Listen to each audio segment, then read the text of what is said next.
At eto na naman tayo sa ating no contact update segment para sa araw na ito, June 4, 2026. So, alamin natin ang real-time energies ng person mo na pwede mo siyang isipin, no? Kasi yun ay way or intention, no, ng pagsiset natin ng intention daw.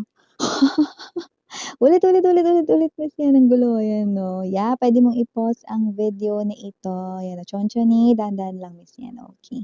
I-pause mo ang video na ito at isipin mo siya kasi that is one way of setting your intentions rin. Yun! Diba? Okay.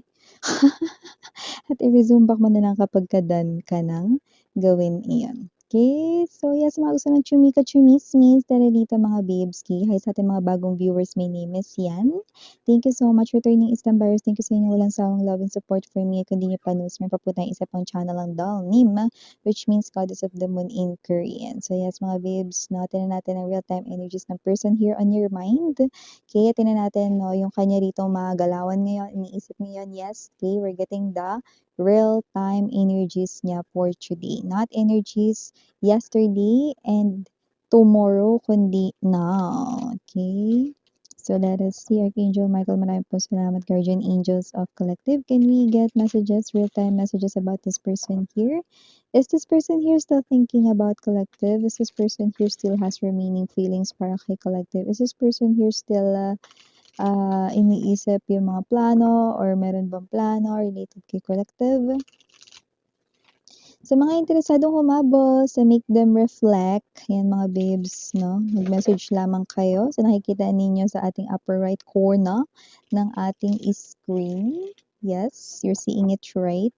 And yes, no, hanggang tomorrow na lang yung mga gustong humabol, no? Hanggang tomorrow na lang talaga maaari. Kasi syempre, no, papagod naman ang kumare nyo.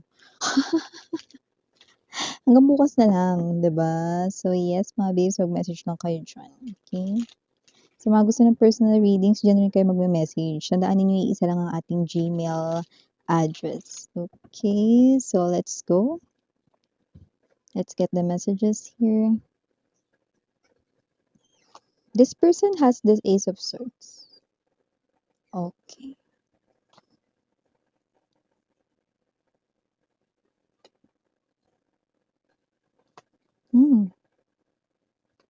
Sige ba dyan?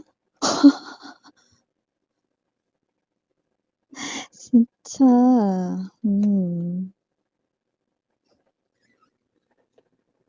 아이씨.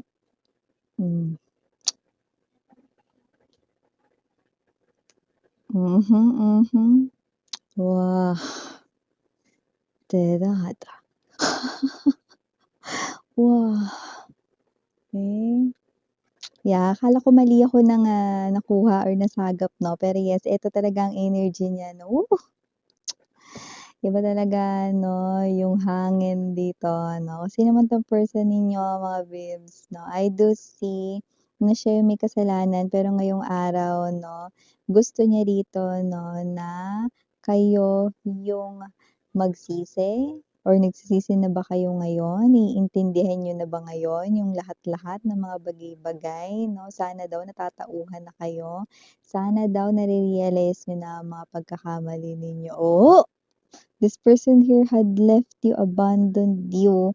Pero siya pa talaga tong may gana, no? Na magsisi ka na daw. Naiintindihan mo na daw ba yung mga mali mo? Kung ba't kanya iniwan at inabandon na? Kung bakit kanya rito pinagpalit sa iba? Kung bakit may ibang nagwagi sa puso niya? Wah. More. Sino may sabi? Diba? Sino man tong energy na to, this person ngayon yes. Sa. Pwede. So, in-expect niya na ikaw yung magsisisi, no, mare, no? Pero siya yung nang-iwan sa'yo rito, no? Parang biniblame ka niya rito kung ba't ka niya iniwan at pinagpalit ka niya sa iba. So, ngayon ba, naiisip mo na daw ba yun, mare, no? So, sabay-sabay na kaya nating dagukan to. Wow! Grabe, no? I do see that this person right in here, no, ay someone dito na nakikita ko, no, na ibang klase, ibang level dito, no, yung kanyang, mindset for today. So, parang medyo mataas ang kanya ritong hangin 'no. Yung iba wala naman na daw naka-connect rito na third party ano, pero may energy rito ng gano'n pa din 'no. Nakita ko rito na gusto niya makipag-usap at makipag-connect sa inyo rito 'no, pero mas gusto niya rito na mauna kayo. Plus, okey, gusto niya dito makipag-connect sa inyo once na naiintindihan mo na dito na ikaw yung may mali or nage-gets mo na ba na dapat mong itama yung mali mo. What? Okey. So, ever this energy is baliw ba 'to?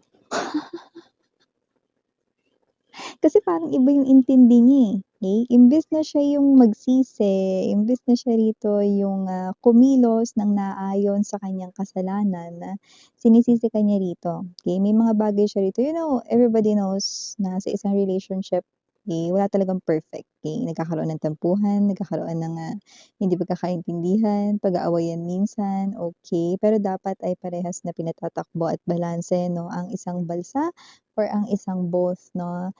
Demotor man 'yan or hindi demotor. Okay, always remember that when it comes to relationship 'no, dapat dalawa kayo rito, okay. So, I do see that this person here, wow! Wala man lang kahit na anong, pagsisisi rito 'no, talagang dinahilan niya pa na kasi dahil sa'yo. Ayan 'no, dinuduro ka niyang gano'n dito 'no. Kung bakit daw siya rito 'no, naghanap ng iba, bakit siya rito ng babae, ba't siya rito ng lalaki, ba't siya rito naghanap rito ng ibang karelasyon, 'yan 'no. Oho, lahat 'yun ay excuses lang dahil,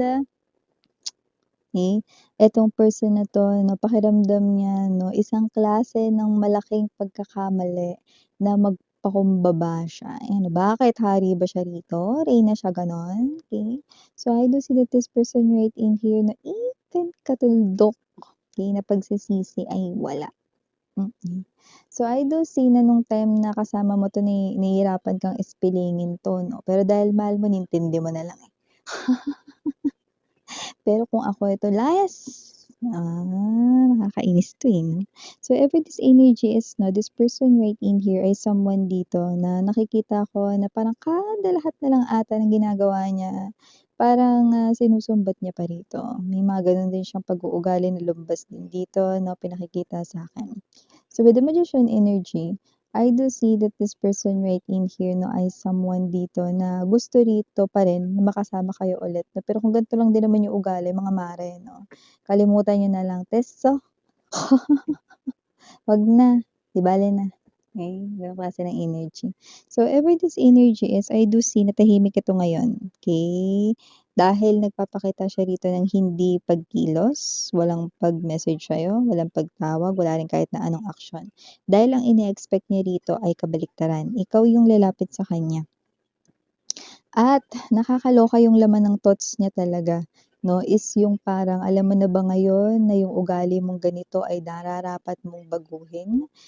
Para sa'kin para magkaayos tayong dalawa or kung ikaw ay magmo-move on sa isang panibagong relasyon para maging maayos kayo ng partner mo, how dare him or her, tell you to change your character.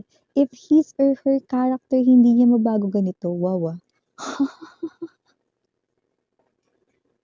Nagkakape ba 'to? Kasi kung nagkakape 'to, mga babes 'no, kulang yung maitim na kape at kahit na espresso shot, kulang yun para magising siya.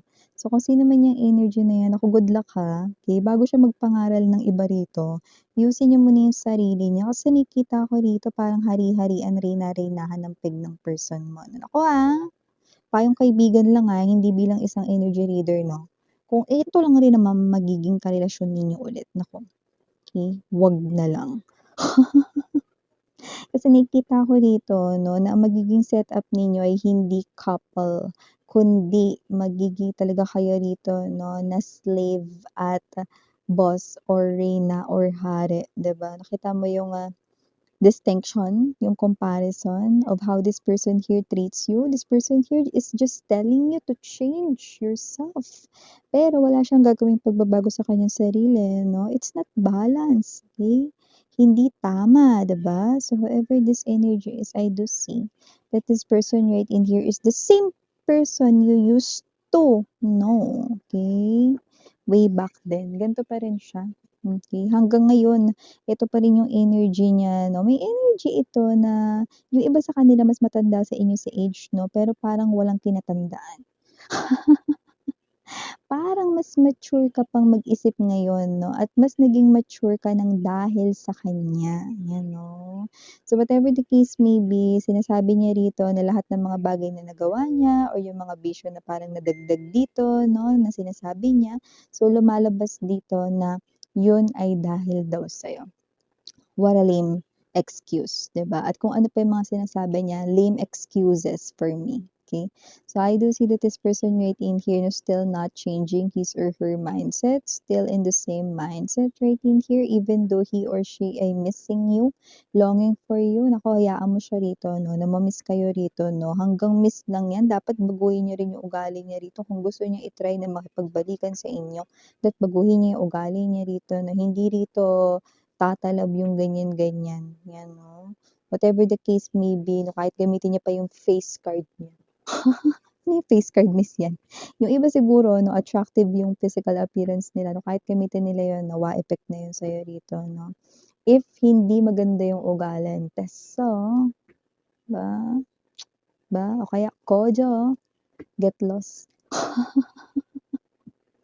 Gano'ng klase ng energy 'no. I do see that this person here is really missing you, behaving in a different mindset 'no, yung emotions niya hinahanap-hanap kayo rito 'no, pero nagmamatigas yung kanya ritong brain, okey, ang body niya rito ay sumusunod sa kanyang brain. This person here ay hindi gumagawa rito ng parang, energy na nakaangkla sa kanyang emosyon. Hindi ko alam kung paano niya ginagawa yun, pero nasasalag niya yung emosyon niya rito 'no, maybe because super laki rito ng kanyang tingin sa kanyang sarili, and when a person ganun yung, super taas or super laki ng tingin sa sarili, dun talaga pumapasok yung problema. Because this person here thinks that everybody must bow down sa kanya. Oho, 'ba, mali yun. So I do see that whoever this energy is, ay go. This person here kailangan niya na rito 'no, na magbago. Hindi yung tinitingnan niya lang lagi dito ang pagkakamali mo. This person here ay also spying you online, watching you, at yung iba 'no, may inuutusan pa dito, "Daan ka nga dun kila ano, tingnan mo kung ano, anong ginagawa niya dun." 'Yan. So whatever the case may be, meron pa siyang mga pa-ganyan dito. See how this person here, hindi siya rito talaga nagagawang i-let go kayo rito, see? Pero yung ugali niya rito hindi niya ma-let go, 'di ba? Kailangan ayusin niyo yung ugali niya, 'di ba? 'Pag mga ganitong ugali, bwisit ako, eh. Mainit yung ulo ko pagka ganito, eh. Baka pabili ko ng iced coffee nito, eh. Yun ang dahilan para makabili ng coffee, So yun na nga mga babes 'no. Okay, I do see that with the High Priestess, this person's biggest secret, okay, pinakamalaking sekreto niya rito is that this person here is still in love with you, but has this big ego or pride that he or she ay carrying inside sa kanyang sarili. Not wanting na ibaba or ibagsak, ilaglag ito. When it comes to love, okay, you must, 'di ba, open your arms for the person. Letting go of pride or ego, okay, ay dapat hindi nakakasagabal. Okay? And if this person here is really in love with you, he or she must change his or her ways, lalo na kung ito ay hindi nakabubuti para sa inyong relasyon. Okay? So yeah, bahala na kayo mga babes na dito, pero ayun yung nakikita ko rito 'no, sa inyo kung gusto ninyo na gawin ang aking suggestions. Pero yes, ito yung nakikita ko for this person, and yeah, okey, nakakabwisit man pero yan yung real time energy niya. O initials na tayo, we have your capital letter G, P, A, M. Oh, someone's name could be Pam, alright? So just take only what resonates, okay? G, H, Y, and last but not the least, R. For small letters, we have R again, I, A, T, I again. Okay, I again. So maaring small letter I's ay dalawa. Okay. We also have here Y and last but not the least M. So, ito yung mga mensahe na nakuha ko here for you guys. Again, I'm Yuriana Ani for the girls. And yan, na for the boys. Sarang hey, love and light. Yadara. And yan.